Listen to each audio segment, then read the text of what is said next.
Seja muito bem-vinda, seja muito bem-vindo a mais essa aula do Se Liga na Educação. Eu sou o professor Leandro Carvalho e hoje nós vamos, nessa aula do segundo ano, tratar sobre esse pensador clássico da sociologia, o Max Weber. Espera aí, será que eu não estou enganado? Essa aula é de filosofia. Por que será que nós estamos com um sociólogo na nossa frente? Vamos dar uma olhada? Max Weber foi um dos principais nomes, é um clássico da sociologia. Ele nasceu em 1864 na Alemanha, na cidade de Erfurt, e morreu em Munique em 1920. E qual é a importância de Weber no contexto da filosofia ou para o pensamento filosófico?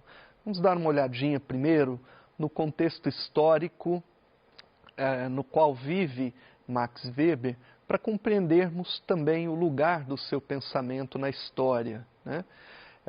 A Alemanha do tempo do Weber organizou-se ou estava se organizando de maneira tardia como Estado nacional. Isso aqui é um dado importante, inclusive para você que gosta e que precisa estudar história, perceber os momentos em que as comunidades, os estados estão se organizando do ponto de vista político, do ponto de vista institucional, né? Porque esse descompasso ou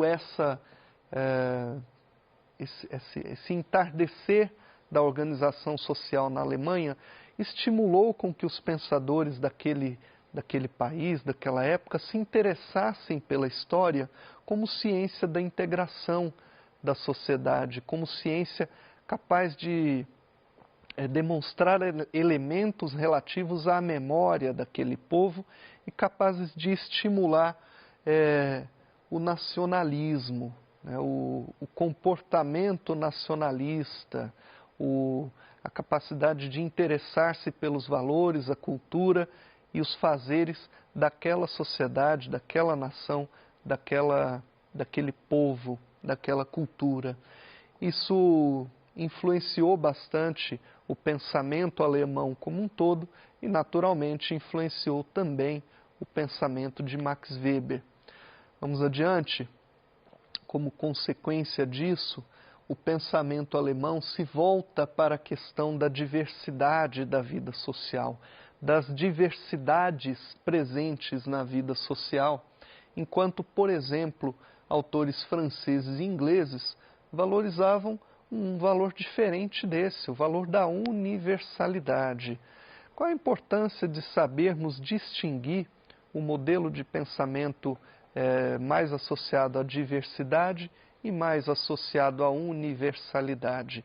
Enquanto França e Inglaterra já tinham superado certas questões políticas, sociais, culturais, e já podiam se debruçar sobre outros assuntos, ou seja, enquanto elas consideravam, digamos assim, natural ou lógico pensar aquela unidade de povo como realmente uma unidade, ela podia se preocupar com universalizar ideias e conceitos.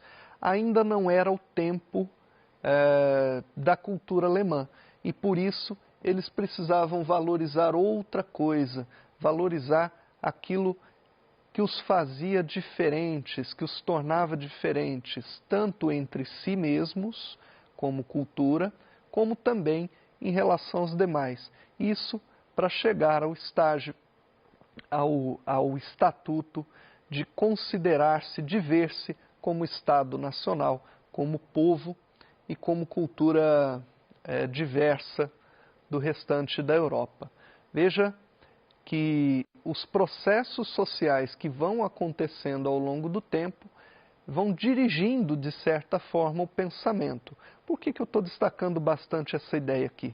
Você já deve ter ouvido alguém usar a expressão eureka. Ou mesmo você já pode ter usado, né? Eureka, quando você descobre alguma coisa, quando a pessoa se dá conta de uma certa realidade, né? Esse eureka não é resultado de um pensamento isolado, de um pensamento de si para si. Na filosofia a gente tem uma brincadeira de dizer que a filosofia não se faz debruçado sobre um gabinete. A filosofia se faz com o exercício do diálogo entre as pessoas e, sobretudo, o diálogo entre os iguais. Percebe aqui o valor da diversidade, a importância de se valorizar a diversidade na construção das ideias, na elaboração, né, das ideias. Weber, né, passando agora para o pensador propriamente, saindo um pouco do contexto cultural e passando para o pensador, teve uma atuação política importante também no seu tempo. Ele esteve envolvido nas conversas que deram origem ao Tratado de Versalhes. Você já deve estar no segundo ano do ensino médio, você já deve ter estudado isso em história. O Tratado de Versalhes, ele coloca fim à Primeira Guerra Mundial, só para a gente relembrar aqui, 1914 a 1918. Né? Opa, esqueci aqui um número. Acontece 1918, né? E também participou da comissão que redigiu a Constituição de Weimar em 1919. Professor, que nome esquisito é esse, Weimar? Futuramente vai ser conhecido como Alemanha, né? A gente percebe que ao longo da história os lugares vão mudando de nome. Você já deve ter estudado também que o Brasil, antes de se chamar Brasil, chamou-se Ilha de Veracruz, também chamou-se Terra de Santa Cruz, né? Antes de ser República Federativa do Brasil, foi Estados Unidos do Brasil, né? As nações, os países vão também mudando de nome ao longo do tempo. Não aconteceu apenas com a gente. A principal obra, né, a obra mais conhecida de Max Weber, a obra que você já deve ter lido algum fragmento, estudado na disciplina de Sociologia, é essa aqui, A Ética Protestante e o Espírito do Capitalismo. Qual é o pensamento, qual é o mote desta obra? É estabelecer uma correlação entre a organização social do protestantismo e o desenvolvimento do modo capitalista de produção. Weber se dá conta de uma ideia bastante interessante, ele se dá conta de um insight bastante interessante, que é o seguinte. Na Europa medieval, né, com a predominância do cristianismo, havia um modelo de cristianismo que associava, por exemplo, o acúmulo ou a cobrança de juros, né, a chamada usura, com a ideia do pecado, né? Então vamos começar por essa ideia, né? Lá no mundo medieval, usura é igual pecado. Tá? Isso significa o seguinte, nessa estrutura de pensamento significa o seguinte: se você praticar a cobrança de juros, ou seja, se você tentar acumular dinheiro indevidamente, você não está simplesmente errando com as pessoas ao seu redor, você está descumprindo uma regra da divindade, né? Você está cometendo um pecado e está se colocando, portanto, em risco com a divindade. O que a reforma protestante vem dizer? Né? E um ramo específico da reforma protestante vai dizer isso com mais ênfase. Não há nada errado em acumular riqueza, não há nada errado, inclusive, em cobrar juros de um dinheiro que eventualmente você empresta para alguém. Né? Desde que isso esteja associado a trabalho honesto, não há nenhum pecado, né, por assim dizer, em cobrar juros de uma outra pessoa. Esse fato, que aparentemente é apenas de natureza religiosa, ele tem também uma conotação econômica, porque ele inicia um movimento de concentração de renda na mão de uma determinada classe social. Em sociologia você vai estudar isso com mais profundidade, é chamada a burguesia, né? Então perceba que o desenvolvimento do modelo capitalista de produção, segundo a lógica do pensamento de Max Weber, tem uma associação, né, com a ascensão do protestantismo, a ascensão do modelo protestante de ética, tá? Ou seja, de forma de vida, de forma de conduta, de forma de agir. Então, segundo o Max Weber, assim, apenas para a gente ficar com o título da obra, a ética protestante tem influência sobre o desenvolvimento do capitalismo na Europa. Queria destacar para você aqui uma outra ideia do Weber, já aprofundando numa compreensão mais filosófica mesmo do pensamento do Weber, a ideia de que história e sociologia são ciências objetivantes. Vamos entender um pouco o que se está querendo dizer por ciências objetivantes. Peguei aqui do dicionário de Dennis Hillsman. Para Weber, a delimitação dos objetos de ciências humanas passam por uma relação com os valores, ou seja, depende das orientações da cultura à qual pertence o pesquisador. Você já deve ter se interessado em algum momento da sua vida por física, por química, por biologia, e deve ter percebido que os elementos tratados nestas disciplinas são elementos de certa forma inertes, são elementos que podem ser modelados pela vontade humana da forma como quisermos.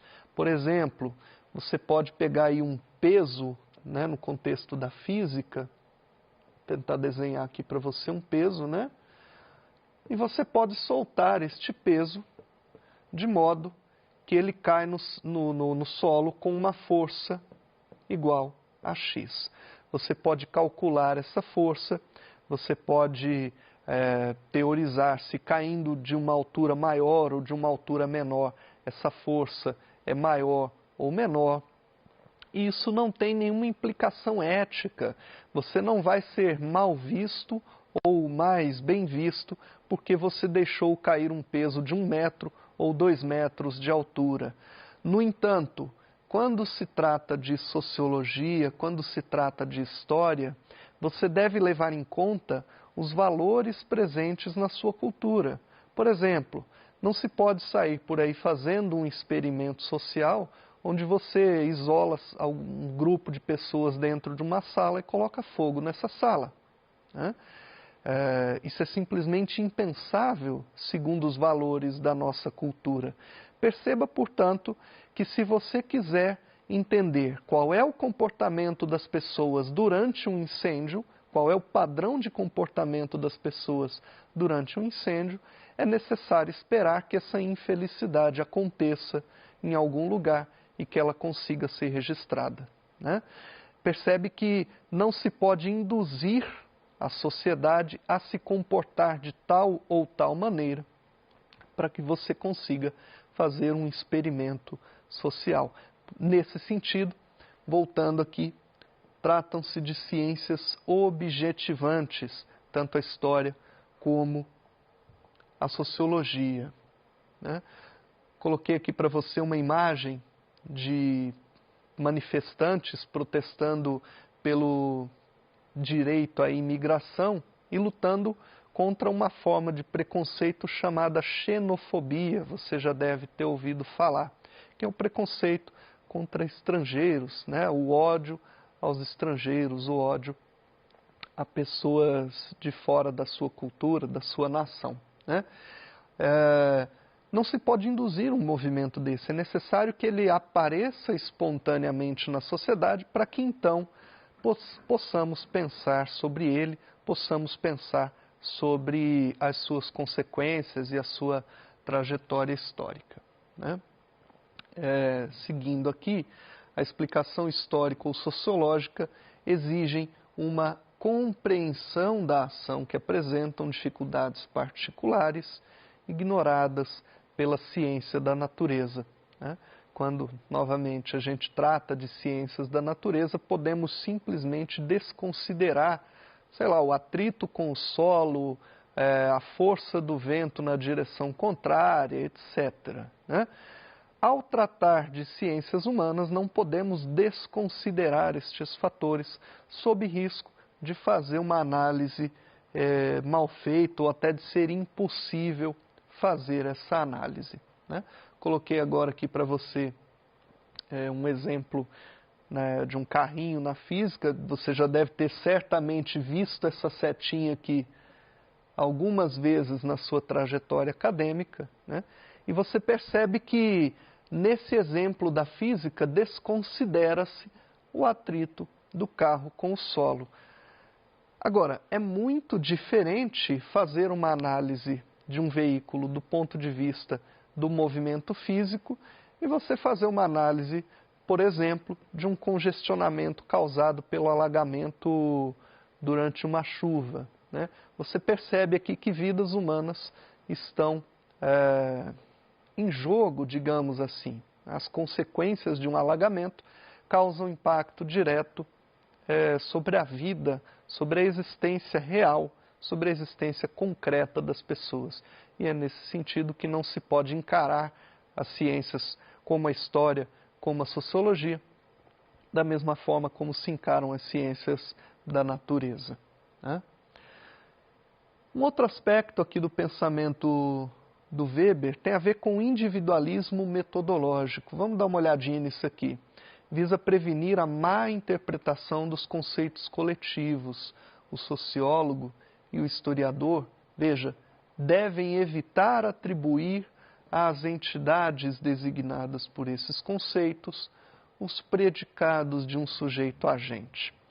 Vamos desmiuçar essa ideia aqui, vamos destrinchar um pouquinho, saber o que ela significa. Você já deve ter ouvido no noticiário da TV que o mercado anda agitado, que hoje o mercado está estressado, a bolsa de valores está nervosa. O que significa dizer que um objeto inanimado, como a bolsa de valores, né, tem predicados de um sujeito agente? Significa você dizer que esse sujeito inanimado, como por exemplo o mercado, é capaz de sentir algo que sentiria um ser humano e, portanto, é capaz de raciocinar tal como raciocina um ser humano e, principal, agir como ele age. É nesse sentido que, às vezes, sem nos darmos conta, somos influenciados por certas entidades, estou usando aqui o exemplo do mercado, certas entidades que acabam conduzindo a nossa vida como se elas mesmas fossem vivas e fossem donas da nossa vida, né? É importante salientar nesse modelo de pensamento aqui que o individualismo metodológico tem o sentido de prevenir, né, esse equívoco que é tratar os conceitos ou as entidades designadas por esses conceitos abstratos como se fossem coisas vivas, como se fossem coisas que existissem sem os seres humanos. Qual que é a importância disso?